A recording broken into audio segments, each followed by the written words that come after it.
ఈరోజు కరీంనగర్ అంబేద్కర్ ఇండోర్ స్టేడియంలో గుజోరియో karate association Telangana వారు ఇండో నేపాల్ కరాటే ఛాంపియన్షిప్ నిర్వహించడం జరిగింది।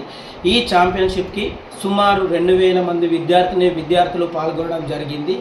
అలానే ఈ కరాటే టోర్నమెంట్కి దుబ్బాక పట్టణం నుండి 20 మంది విద్యార్థులను పాల్గొని 3 gold medals, 11 silver medals, 6 bronze medals సాధించడం జరిగింది। అలానే ఈ గోల్డ్ మెడల్స్, బ్రౌంజ్ మెడల్స్ తో పాటు కరాటే ఛాంపియన్షిప్ కైనా దుబ్బాక పట్టణం వారు సాధించడం జరిగింది।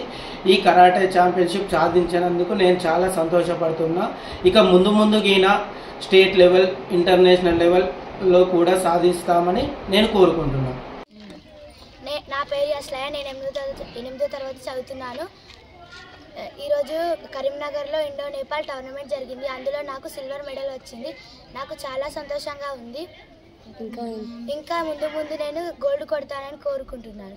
అందరి మహిళలకు కరాటే చాలా ముఖ్యం అని। నా పేరు శ్రీలాస్య, నేను 9వ తరగతి చదువుతున్నాను। నేను కరీంనగర్ టోర్నమెంట్కి వెళ్ళాను, నాకు బ్రాంచ్ వచ్చింది।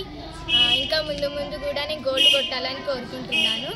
ప్రతి మహిళ కరాటే నేర్చుకోవాలని కోరుకుంటున్నాను। ప్రతి మహిళకి ఇది అవసరమని నేను భావిస్తున్నాను। నా పేరు టి అక్షయ, నేను 9వ తరగతి చదువుతున్నాను।